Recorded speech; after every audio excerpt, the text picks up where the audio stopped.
Time से पहुंच जाएंगे, फिर भी 15 मिनट लेट हो गए।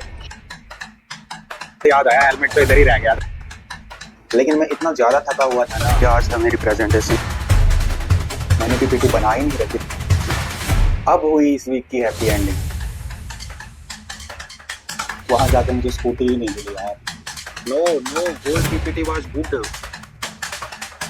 Hello guys, so today is my happy birthday but I am not happy with this day. अभी मैं बस अपना लंच करके सोने जा रहा हूँ, मेरा हो गया यार आज का बस।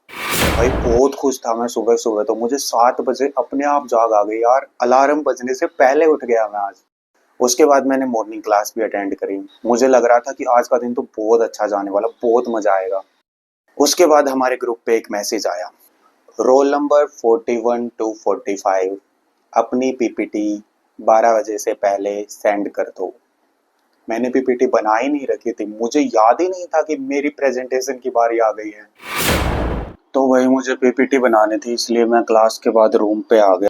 मैं सोच रहा हूँ हैरिसन से ही बना लेता हूँ, अभी तो 3 घंटे पड़े हुए हैं ना, तो मैं बुक डाउनलोड कर लेता हूँ पहले, मेरे पास वो बुक ही नहीं है। A few moments later.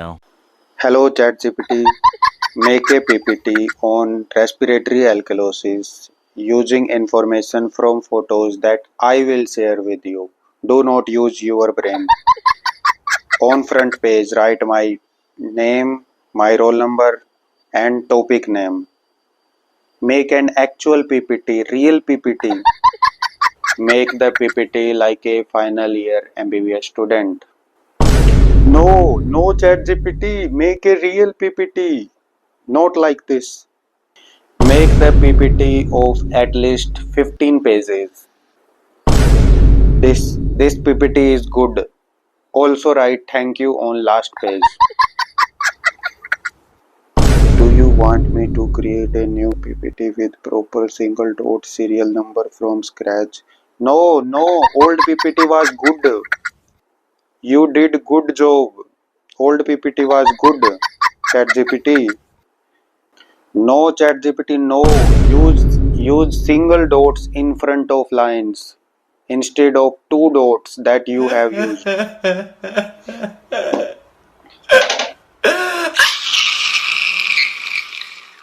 यार इसको समझ में क्यों नहीं आता? एक काम करता हूँ, पहले वाली ही भेज देता हूँ। डॉट से क्या ही फर्क पड़ता है, अगर कुछ बोलेंगे तो बाद में चेंज कर दूंगा। हो गया भाई, चलो फाइनली। ये तो अभी कहाँ हो गया, थोड़ी देर बाद ही मेरे पास निखिल का कॉल आ गया। उसने बोला कि यार मुझे बाहर जाना है, तो मैं रूम पे पर्स भूल गया हूँ, तो मुझे नेपाली फार्म पे ला के दे दे। मैंने कहा ठीक है, कितने बजे से पहले आना है? बोला 12 बजे से पहले आ जाना। मैंने सोचा अभी तो 1 घंटा पड़ा हुआ, आराम से चला जाऊँगा। फिर मैंने स्कूटी मांगी भाई, फिर मैं उधर पहुँचा, वहाँ जाके मुझे स्कूटी ही नहीं मिली यार। मैं इस पार्किंग में 20 मिनट से स्कूटी ढूंढ रहा हूँ। मुझे लगा उसका नंबर 9654 है, लेकिन उसका नंबर 9459 था। दिमाग खराब हो गया यार, मेरा दिमाग खराब हो गया। इसके बाद मैं जैसे तैसे इन लोगों को इनका सामान दे के वापस रूम पे आ ही गया। हालत खराब हो गई भाई, मेरे दिमाग खराब हो चुका था पूरी तरह से।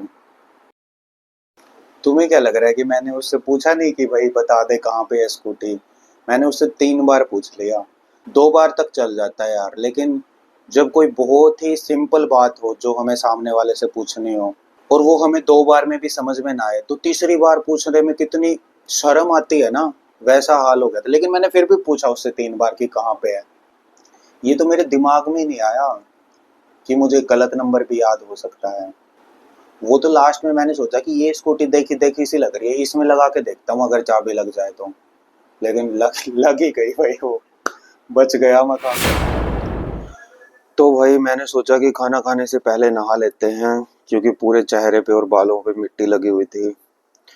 और अब नहाने के बाद पता नहीं क्या हुआ यार, मेरे पैर में और दर्द करने लगा। एनीवेज यार, चलो खाना खा लेता हूँ यार, सुबह से भूखा हूँ। आज ना मैं लंच के बाद मूवी देखने जाने वाला था, लेकिन मेरे को कुछ अच्छे साइन मिल नहीं रहे हैं, तो इसलिए मैं अब सोने जा रहा हूँ। बाद में देखेंगे क्या करना है। मैंने इनको कपड़ों को मशीन में डाला था और मैं इसको ड्रेन से नॉर्मल करना भूल गया। सारा सरफ निकल गया यार। क्या हो रहा आज, मेरे तो समझ में ही नहीं आ रहा। दोबारा से सरफ डाला तब भी ध्यान कहीं और हो गया और ये भी निकल गया। आज सिर्फ एक ही चीज़ अच्छी हुई मेरे साथ कि मेरी प्रॉक्सी लग गई थी, बाकी सब उल्टा जा रहा था। लेकिन फिर मैंने सोचा कि कल भी तो छुट्टी ही है, कल चला जाऊँगा मूवी देखने। तो फिर मैंने रात को मूवी की टिकट बुक कर ली थी और मैंने 2 बजे की बुक करी, ताकि जल्दबाजी ना करनी पड़े और मैं टाइम से पहुँच जाऊँ। अच्छी बात ये थी कि अगले दिन मौसम बहुत अच्छा था और मेरी छुट्टी भी थी, इसलिए मैं पहुंच गया मूवी देखने के लिए mall of Dehradun. A few moments later. यार 2 बजे की बुक करवाई थी, सोचा था टाइम से पहुंच जाएंगे, फिर भी 15 मिनट लेट हो गए। शिक्षा के क्षेत्र में क्रांति। तो मैंने नरसिम्हा मूवी देखी जो कि मुझे बहुत अच्छी लगी और मुझे बहुत मजा भी आया। उसके बाद मैं मॉल में घूमने लगा। घूमते घूमते मुझे लगा कि मैं कुछ तो भूल रहा हूँ, तभी मुझे कुछ याद आया।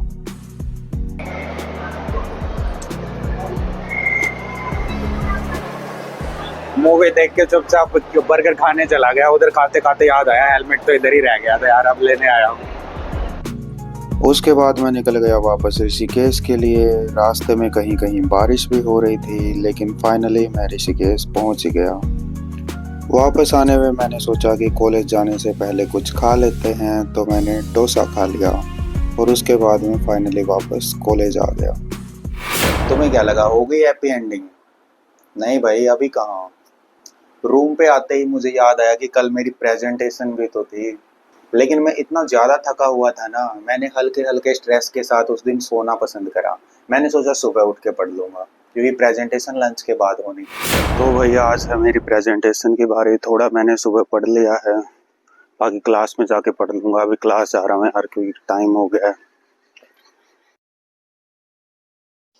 इसके बाद मैंने गायनी की एक क्लास अटेंड करी। क्लास के बाद हो गया हमारे लंच का टाइम, तो हम निकल गए लंच करने के लिए। लंच के बाद ही हमारी प्रेजेंटेशन होनी थी, तो वापस आकर हमने सिस्टम में हमारी पीपीटी डाल दी और हम करने लगे वेट हमारे प्रोफेसर का। और फाइनली मेरी बारी आ ही गई। अब हुई इस वीक की हैप्पी एंडिंग।